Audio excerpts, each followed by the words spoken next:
Magandang araw mga kaibigan. Ito, pag-usapan natin itong pinaka-latest post ni First Lady Liza Raneta Marcos. Kahapon, nag-post siya tungkol sa SpaceX Falcon 9 rocket launch dinner reception. Okay, so kahapon yon. So nasa Florida siya, Cape Canaveral, Orlando, Florida, USA. So, nandun siya, no? Ngayon, May 6 pala. Kasi ngayon, May 9. So, medyo delayed itong kanyang mga post. May 6, nandun siya sa Florida, sa SpaceX rocket launch facility. May 7, nandun pa rin siya. Ito ang post niya ngayon, 4 hours ago. Sabi niya, visit to the SpaceX rocket launch facility, May 7. So, naisip ko, wow, ang sarap naman ng buhay ng ating First Lady. Kailan natin makita itong SpaceX launch facility na ito, no? Mahal po ang magpunta dito, no?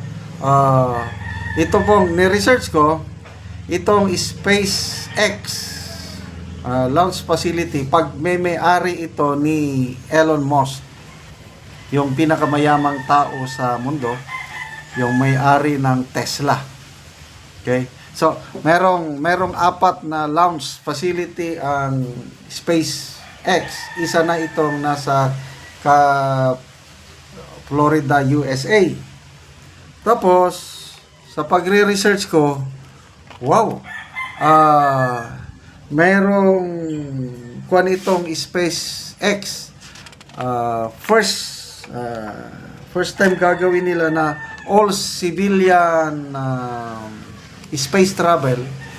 Kailang ang bayad, nasa na itong aking kuan, aabot ng $2 million ang gagastusin ng isang civilian na sasakay sa spaceship o yung mga starship ni Elon Musk para magbiyahe sa kalawakan.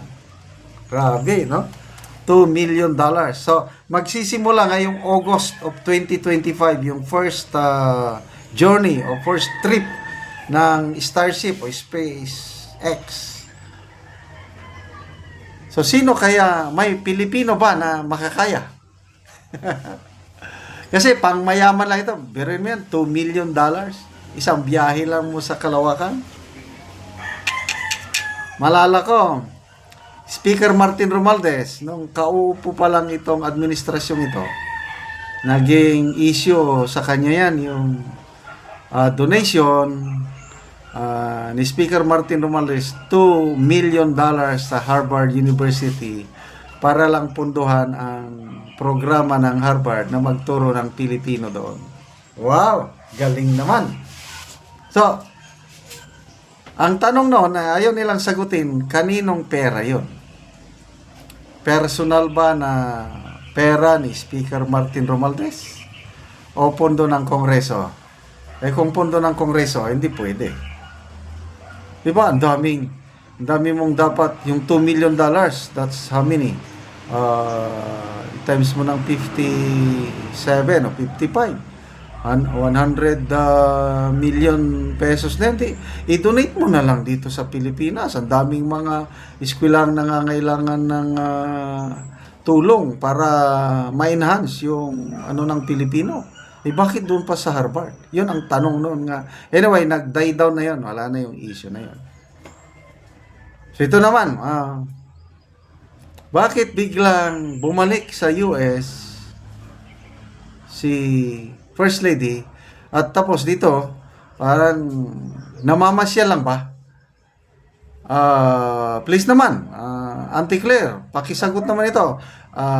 Bigyan nyo nga ako ng baka natanong na ni Miss Eden Santos ito kay Jose Claire yung biyahe ni nagtatanong si Attorney Rocky na pwede ba Malacanang pakipaliwanag kung anong dahilan bakit nagbiyahe ulit si First Lady Liza sa Amerika. Ano ba?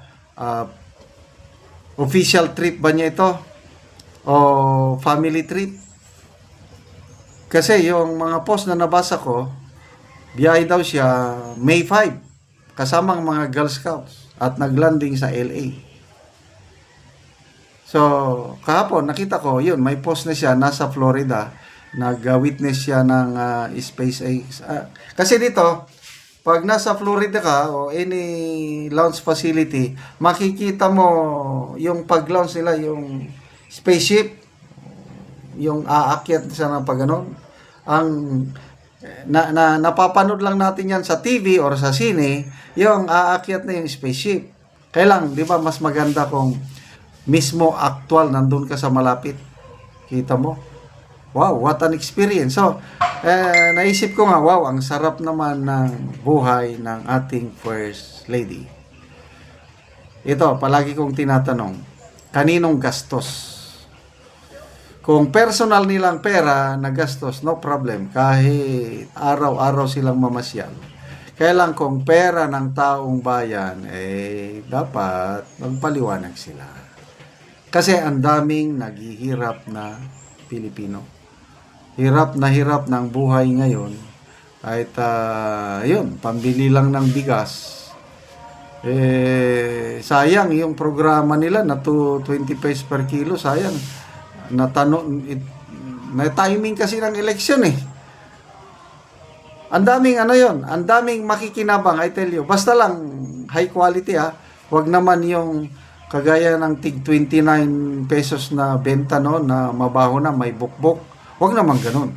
So ituloy nyo lang yan, lalo na ngayong tapos ng eleksyon. Wow, tuloy-tuloy.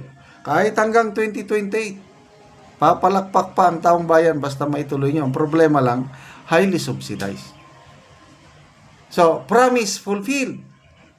Really? Promise fulfilled. Taxpayers naman ang nag-shoulder sa cost kasi inabunuhan naman, subsidized naman. Pwede bang may pagmalaki ng administrasyon na fulfill na yung promise? I'm sorry, to me, hindi. Kung talagang na-fulfill ang promise, dapat na ipababa nila yung natulungan nila ang mga farmers, yung cost of production na ipababa. Dahil sa subsidy, dapat ang isubsidize mga farmers. Para pagbenta ng palay, mababa. Ang benta ng palay, mababa rin ang benta ng mababa rin ang benta ng bigas. Yun ang tunay na promise fulfilled.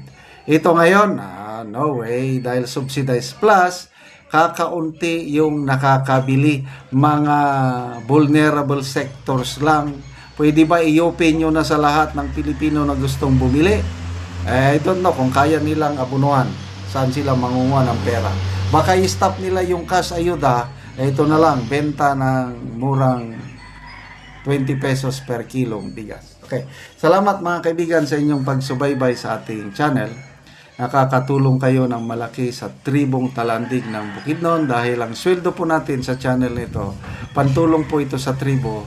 Namimigay tayo ng libreng yero at pako para ma-repair ang sira-sirang bahay ng tribong Talandig. Panoorin nyo ang video na ito. Sa Sitio Garden ug akong bisitahon si kuya ug si ate sa ilang karaan nga balay. Ayo! Ayo ate! Naitaw?